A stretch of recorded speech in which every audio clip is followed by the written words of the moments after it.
আইৰ সমান হ'ব কোন নৈৰ সমান বব কোন কিন্তু সেই আই আজি সন্তানৰ পৰা অৱহেলিত আছে ঘৰ আছে পুত্ৰ বোৱাৰী কিন্তু আইৰ তাত আজি নাই সন্মান সকলো থাকিও যেন আজি অকলশৰীয়া তেজপুৰৰ স্বৰ্ণ শইকীয়া পৃথিৱীৰ আটাইতকৈ মিঠা শব্দটি যিটো শব্দ প্ৰতিগৰাকী সন্তানে প্ৰথমে উচ্চাৰণ কৰে আৰু সেয়াই হৈছে মা এগৰাকী মাতৃৰ পৰাই একোজন সন্তানে দেখা পায় পৃথিৱীৰ পোহৰ কিন্তু সেই ৰঙীন পৃথিৱীৰ পোহৰত বিলীন হৈ পাহৰি যায় পৃথিৱীৰ ৰং দেখুওৱা গৰাকীৰ কথা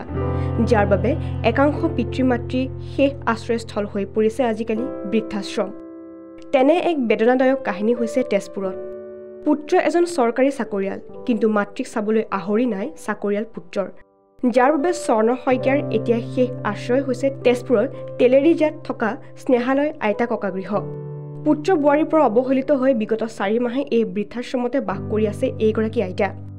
পুত্ৰ বোৱাৰীৰ নাতি নাতিনীৰে নদন বদন হৈ থকা এখন ঘৰ থাকিও নাপায় এষাৰ মৰমৰ মাত শোণিতপুৰ জিলা আয়ুক্তৰ কাৰ্যালয়ৰ ৰাজহ বিভাগত কৰ্মৰত পুত্ৰ বোৱাৰীৰ পৰা এষাৰ মৰমৰ মাত বিচাৰি এতিয়া আৱেগিক হৈ পৰিছে তেজপুৰৰ এইগৰাকী স্বৰ্ণ শইকীয়া কাৰণ ল'ৰা-ছোৱালী থাকিও মানে নথকা নিচিনা অকলে কাৰণে মই বোলো নাই মই এখন লগ লাগে আৰু আজিকালি ল'ৰা-ছোৱালী ৰাখিবলৈকো ভয় ল'ৰা-ছোৱালী ৰাখিলে মানে পঢ়াব শুনাব মইতো নোৱাৰোঁ সেইকাৰণে মই ভাবিছোঁ মই আশ্ৰমলৈকে যাওঁ এনেই বাৰু মোৰ চবেই আছিলে কিন্তু চব থাকিও মোৰ নাই এতিয়া সেইকাৰণে মই ইয়াতেই মানে অহা 4 মাহ হৈছে মই মোৰ নাম স্বৰ্ণ শইকীয়া কোনেও নাচায় মানে আপোনাৰ চোৱাটো তেনেকৈ নাই এনেই আৰু সেই মাতিলে কিবা এটা কয় নামাতিলে নাই এনেই তেনেকুৱা আৰু তেজপুৰৰ পৰা পল্লৱী বৰাৰ ৰিপৰ্ট কাৰেণ্ট আছাম